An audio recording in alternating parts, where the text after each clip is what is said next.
प्यारी प्यारी भव्य आत्माओं, कितना नादान है ये आदमी, कितना नादान है ये आदमी हथेली में मुकद्दर तलाश करता है। कितना नादान है ये आदमी हथेली में मुकद्दर तलाश करता है। प्यास बुझती है 2 बूंद पानी से और हवस इतनी है कि समुंदर तलाश करता है। प्यास बुझ जाती है 1 बूंद पानी। एक सेठ था, का बहुत बड़ा पेट था। सेठों के पेट बड़े होते हैं, ध्यान रखना। इतने बड़े इतने बड़े इतने बड़े होते हैं क्योंकि जब तक पेट बड़ा ना हो तब तक वो सेठ लगता ही नहीं है। मैं आज बात करूंगा एक सेठ की, क्योंकि सेठों की समाज में सन्यास लिया है मैंने। जैन समाज सेठों की समाज है, ध्यान रखिए। एक सेठ था, उसका बहुत बड़ा पेट था। पेट क्या था? इंडिया गेट था। इंडिया गेट देखा? कहां है? बोलो। चलो, इतने तो पढ़े लिखे हो, है? नहीं तो हमने एक से पूछा इंडिया गेट कहां है, तो बोले औरंगाबाद में। ध्यान रखना। एक सेठ था, उसका बहुत बड़ा पेट था। पेट क्या था? इंडिया गेट था। इंडिया गेट से मतलब इंडिया गेट में दिन में हजारों लाखों लोग निकलते हैं, आते हैं, जाते हैं, लेकिन देखो तो गेट खाली का खाली रहता है। मानिए, मैं आज सेठ के तन के पेट की बात नहीं करूंगा, मैं मन के पेट की बात करूंगा। तन के पेट की ज्यादा परवाह मत करो। तन का पेट 4 रोटी, 14 रोटी,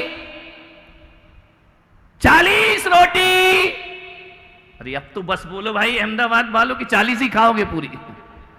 अब तो बोलो ना बस महाराज, बस 40 तो बहुत ज्यादा हो गया। नहीं तो एक अशोक जी, एक अहमदाबाद का आदमी किसी की शादी में चला गया खाना खाने के लिए। खाना खाने बैठा, खाए जा रहा खाए जा रहा खाए जा रहा। मेरे देखते देखते 20 रोटी खा गया। मैंने कहा कि बेटा बीच बीच में पानी पी लिया कर। बोले बीच तो आने दो, अभी तो 20 ही खाई है, ध्यान रखना। उसका 20 में भी बीच नहीं आ रहा है। मानने 10, 14, 40 रोटी में तन का पेट भर जाता है। तन के पेट को भरना कोई बड़ा बात नहीं है। तन के पेट को भरना कोई मुश्किल काम नहीं है। तन का पेट तो एक कुत्ता भी भर लेता है मेरे भाई। तन का पेट तो एक चिड़िया भी भर लेती है। सुबह से शाम घोंसले से निकलती है, सुबह से शाम की यात्रा करती है, दिन भर में अपना छोटा सा पेट करके वापस लौट आया करती है। आपसे निवेदन है कि तन के पेट की ज्यादा चिंता मत करो, तन के पेट के लिए ज्यादा परेशान मत रहो। और तुमने तन का पेट भर लिया तो कोई बहुत बड़ा काम नहीं कर लिया है। तन का पेट भरना कोई बहुत बड़ी बात नहीं है। एक भिखारी भी सुबह से शाम तक अपना पेट भर लेता है। और तुम्हारा तो छोड़ो, हम भी 24 घंटे में अपना पेट भर। जैन संत 24 घंटे में एक बार खाते हैं, ध्यान रखना। 24 घंटे में एक बार भोजन, उसी समय पानी, उसी समय दवाई। वो बाल आ गया तो वो भी गया, ध्यान रखना। 3 लोगों से ऋषभ जी मुझे बड़ा डर लगता है। कमरे में हुकुमचंद आ जाती है हुकुम चलाने, ऐसा करो वैसा करो। कमरे में हुकुमचंद, ज्ञानचंद और रायचंद, एक मांगो 10 खड़े, ध्यान रखना। महाराज ऐसी दवाई कर लो, महाराज वैसी दवाई कर लो, महाराज ये ले लो। अरे सारे MBBS वाले बेवकूफ हैं, सारा मेडिकल तुमने ही अपने दिमाग में भर रखा। इतनी दवाई, इतनी दवाई, ध्यान रखना।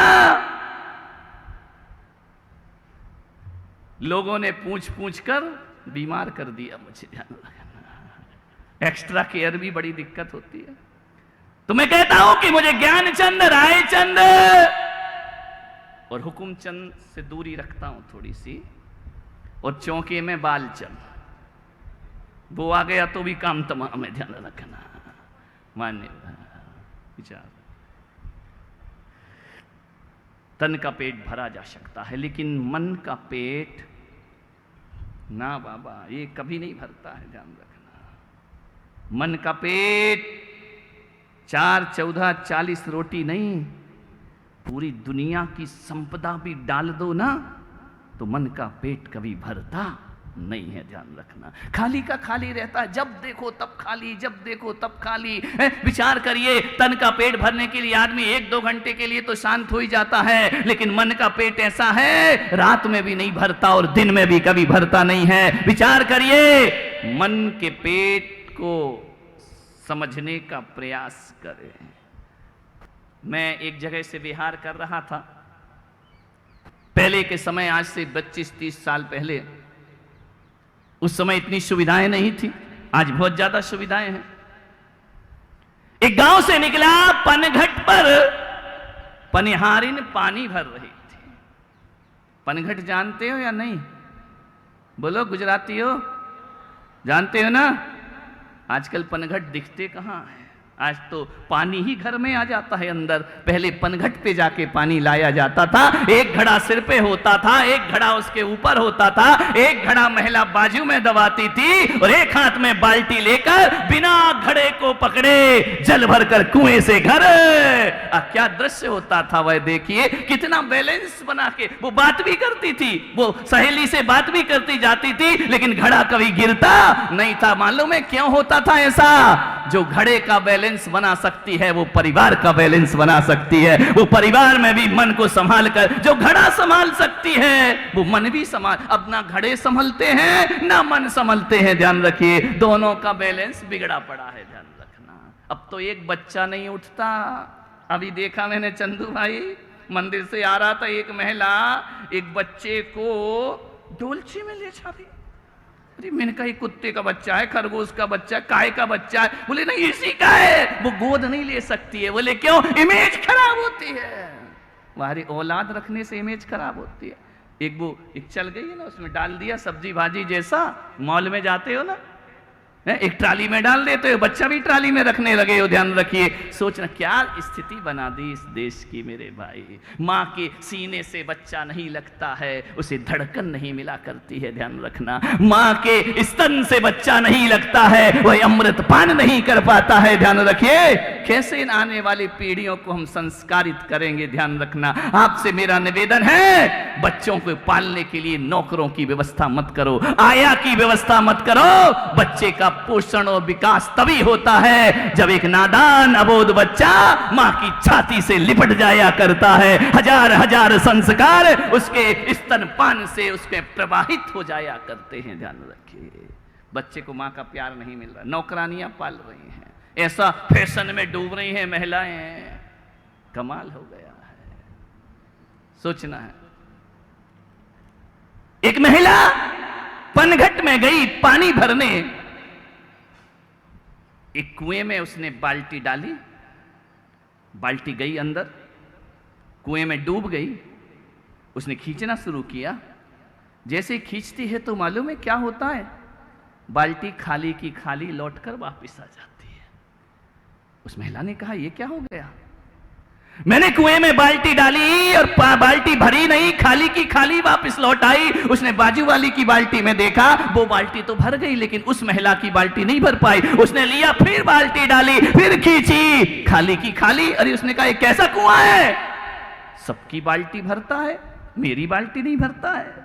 उसने लिया, कुआं बदल लिया, ध्यान रखना। वह कुएं से निकली और दूसरे कुएं में जाकर बाल्टी डालती है। दूसरे में डाला, जैसे ही पानी के अंदर बाल्टी गई, लगता था बाल्टी भर गई है, लेकिन जैसे ही ऊपर लेकर आती थी बाल्टी खाली की खाली रह जाया करती थी। कहते हैं उसने दिन में 10 कुएं बदल डाले, लेकिन एक भी कुआं उसकी बाल्टी को भर नहीं पाता है। मैं वहां से निकला, उसने कहा कि महाराज सुनो। मैंने कहा बोलो। बोले बताओ, ये सबकी बाल्टी भरने वाला ये नादान कुआं मेरी बाल्टी क्यों नहीं भरता है? मैंने कहा ऐसे कैसे हो सकता है? मैंने कुएं में झांक कर देख पानी है या नहीं। बोले कुएं में पानी तो बहुत है, लेकिन मेरी बाल्टी नहीं भर रही है। तो मैंने कहा ऐसे कैसे हो सकता है? पानी भी है, तेरे पास रस्सी भी है, बाल्टी भी है, फिर भी नहीं भर रही है। मैंने कहा इधर ला, तेरी बाल्टी दिखा। जैसे ही मैंने बाल्टी को देखा, मैंने कहा कुआं तो क्या, ये बाल्टी तेरा समुंदर भी नहीं भर सकता है। बोले ऐसा क्या है? क्योंकि उसकी बाल्टी में नीचे पैंदा नहीं लगा हुआ था, ध्यान रखना। बिन पैंदे की बाल्टी कुएं पर डालोगे तो बाल्टी कभी भरने वाली नहीं। बिन पैंदे की बाल्टी, ध्यान रखना। आप कहोगे कैसी नादान महिला रही होगी, बिन पैंदे की बाल्टी डाल रही है। उसने बाल्टी डाली या नहीं डाली, लेकिन मैं कहता हूं वो महिला कोई और नहीं, तुम्हारे अंदर जरूर है। तुम भी बिन पैंदे की बाल्टी धन में डालते हो, परिवार में डालते हो, दुकान में डालते हो, रिश्तों में डालते हो, लेकिन जब बाल्टी लौटती है तो खाली की खाली लौट करके वापिस आ जाया करती है। मैं आपसे कह रहा हूं, मैंने उस महिला से कहा कि इस बाल्टी में बाजार से जाकर एक पैंदा लगा ले, कुआं तो क्या छोटा सा पोखर भी तेरी बाल्टी को भर देगा। तो अहमदाबाद वालों, मैं आपसे कह रहा हूं, मन भी एक फूटी बाल्टी है, कितना भी जोड़ो कितना भी जोड़ो कभी भरती नहीं है। आपसे निवेदन है कि मन की फूटी बाल्टी में संतोष का पैंदा लगा लीजिए, तुम्हारा जीवन निहाल हो जाएगा, आनंद में परिवर्तित। संतोष जाके घर संतोष धन, सब धन धूल समा। यदि संतोष नहीं है तो टाटा बिरला भी गरीब है मेरे भाई।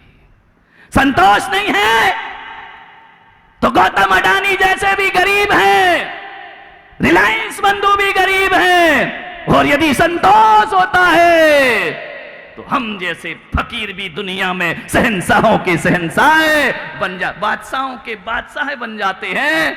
हमारे पास कुछ नहीं है, संतोष धन है, ध्यान रखना। आदमी के पास संतुष्टि नहीं है, और कितना भी दे दो, ये मन का पेट कभी भरता ही नहीं है। डालते जाओ डालते जाओ डालते जाओ, वो कभी नहीं भरा करता है। एक बात याद रखना, रोटी का भूखा कोई नहीं होता इस दुनिया में। मैंने देखा है, दुनिया का अनुभव किया है, तो आदमी तन के पेट का भूखा नहीं है, आदमी अपनी नियत और निगाहों का भूखा हुआ करता है। ध्यान रखना, उसकी निगाहें भूखी हैं, उसकी नियत भूखी है। थोड़ी तृप्ति करो जो तुम्हें मिला है उसमें। भगवान महावीर का अपरिग्रहवाद कहता है कि जो तुम्हारे पास है उसमें सुखी रहो, और जो तुम्हारे पास नहीं है उसके पीछे पागल मत बनो, वरना ये मनुष्य का जो तन है ना, वो मिट्टी में मिलकर तुम्हारी जिंदगी को बर्बाद कर दे। जो है उसमें सुखी रहो, मालिक जो भी दे दे तू कर ले कबूल, और कभी कभी कांटों में खिलते हैं फूल। जो मिले उसमें क्या नहीं है तुम्हारे पास, सब कुछ तो है ना। मकान है, घर है, परिवार है, बच्चे हैं, हाथ है, पैर हैं, आंखें हैं, कान है, जुबान है, सोचने समझने का एक मन भी मिला है तुमको, बुद्धि मिली है तुमको, सब तो तुम्हारे पास है। लेकिन नादान होती हैं वो महिलाएं, नादान होती हैं वो देवियां जो कंगन के लिए तड़पती हैं। मैं कहता हूं, कंगन मिले या ना मिले इससे जिंदगी महान नहीं होती है। जाओ, भगवान से मत कहना कि सोने का कंगन मेरे मिलना चाहिए, भगवान को धन्यवाद देना, कंगन मिले या ना मिले, कलाई तो तूने मुझे प्रदान की है। कलाई की कीमत होती है, कंगनों की कीमत नहीं हुआ करती है। ध्यान रखना, चैन, सोने की चैन की कीमत नहीं होती है। मन में चैन आ जाए तो सोने की चैन का कोई मूल्य नहीं रहा करता। मत भागो भूखी निगाहों और भूखी नियत के पीछे। स्टॉप करिए अपनी जिंदगी को, मानिए, सोचना है। आपसे एक बात बोलूं,